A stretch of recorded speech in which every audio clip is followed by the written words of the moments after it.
smart, they'll fly angler coming at you live to do some snook talk on the fly rod, right? So I'm mainly gonna cover where to catch them in this video more than flies, since it's not that difficult to choose the fly for the snook, except the more difficult part is where to find the snook. So let's talk about environments. Snook tend to be a lot in a backcountry zone, like in the Everglades. That's where I typically catch most of my snook, or any saltwater lagoon. You can catch multiple snook, specifically this time of year now when the water's a lot warmer going into the summer, or even in the summer months. These fish are all along the beaches, all up pushed against mangrove shorelines, and typically snook are always consistently feeding throughout the day. The thing is that once it reaches the hottest point of the day, they become ambush predators, which means they're gonna stick up by mangroves or any type of structure to get some coverage from the heat, and also have the chance to eat something that is just swimming by. So snook, typically you could catch a bunch of snook in the Everglades. They are typically going to be around 20 to 30 inch snook. That's the most average snook. Even little dink snook you could catch a lot too. Now to catch the even bigger ones, the most success I had is to catch them off the surf or any saltwater lagoons. You would definitely target more of the bigger fish. So snook, typically, you know, since they do eat a lot of mullet, they eat a lot of pilchards, pinfish, sometimes shrimp. But now in the spring, summer months, they're targeting a lot of mullet and sardines. So I typically tie on some streamers. You could do a lot of different patterns. I do like the red and black pattern on my streamers, or any type of snook fly. I also know you could also use sometimes chartreuse depending the water clarity, but most of the time for snook fishing, it's all about water clarity on what fly to use because of the water. So if it's typically Everglades water, since that water is always kind of murky and dark water, like stained water, stained stagnant water, you would want to use black, red, purple. You could throw in some white, some shimmer in there, just to give it some flash, some natural looking flash, natural looking colors. I've caught plenty snook on very small streamers in the back countries. Like I said, there's mainly smaller snook in the back country, since that is also a nursery, just like tarpon. They grew up in the Everglades a lot, or any backcountry zone. Same thing in saltwater lagoons. Snook typically would be eating mullet, like I said, also, you know, like finger-sized mullet, also pilchards, sometimes, like I said, crustaceans, but that's mainly more into the winter, since we do get the shrimp run a lot better in the winter. But like I said, you would definitely find some snook along shorelines. If you're on a vessel, if you're on land, you go into the Everglades, any saltwater lagoon. You could go off by bridges, you can go off by the surf, spillways. The spillway is the best thing to find a lot of bigger snook. Actually, bigger snook, for some reason, they like to chill by those moving water, since that water is getting consistently oxygenated by new water and it's consistently moving. So snook don't really like stagnant water. They're not like tarpon. That tarpon can roll and gasp for air. Snook, they like at least somewhat consistently moving water, since it's new oxygen coming in and they can actually breathe better. So you will typically find more snook and less stagnant water. They get more oxygen, right? So back to the environment part.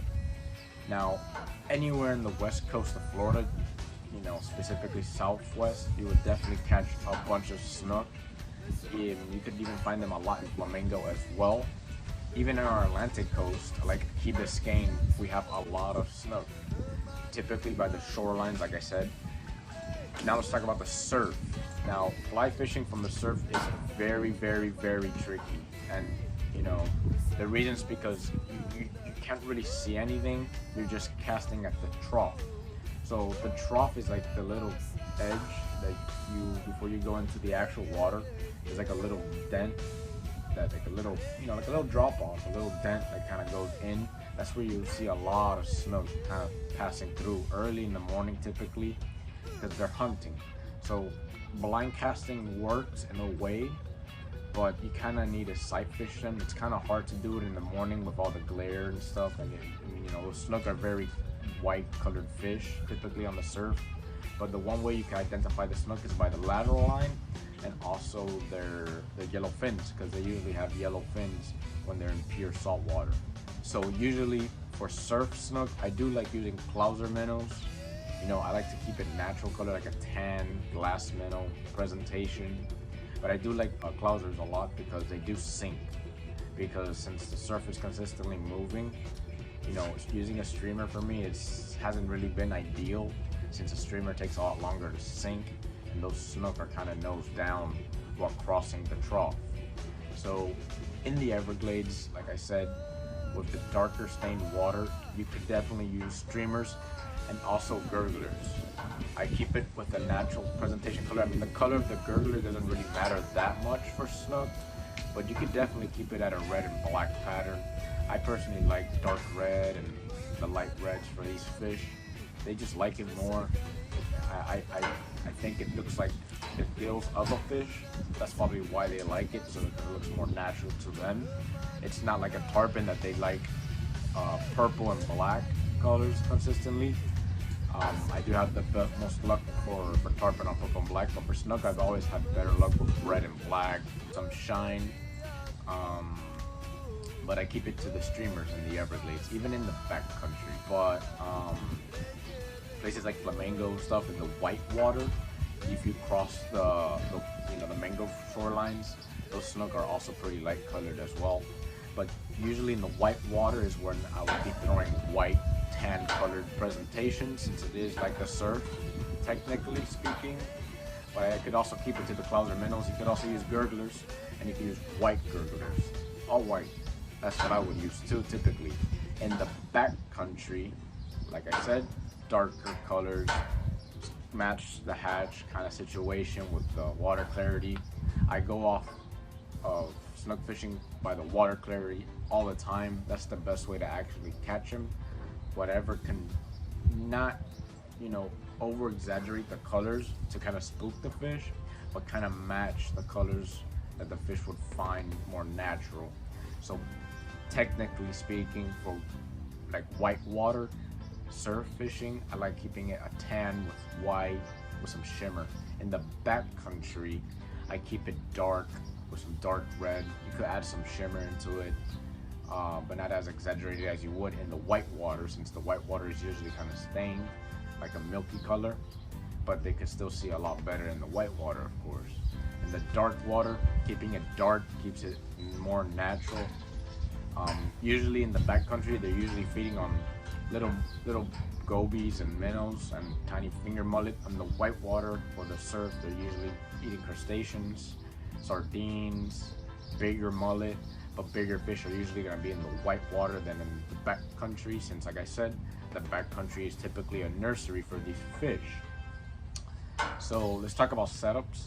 I would honestly keep it at an 8 weight, because the flies you would be throwing for snook would be a little bit bigger typically, since these fish do like having one big meal throughout the day than just feeding little by little.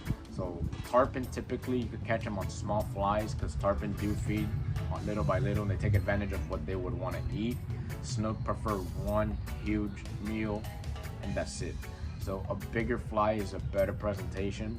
I keep the fly line floating because it's just better presentation. Like I said, it's not gonna let the fly sink too fast either, because you want to keep it at a good sink rate.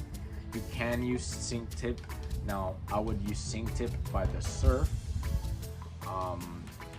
There's many fly lines, like I said, like I talked in my videos, there's many fly lines you could use. There's different brands. There's Scientific Angler, there's Cabela's, there's a bunch of stuff you could definitely try on, Rio, but whatever brand you like, you could definitely try it. But on an 8 weight setup would be your best option.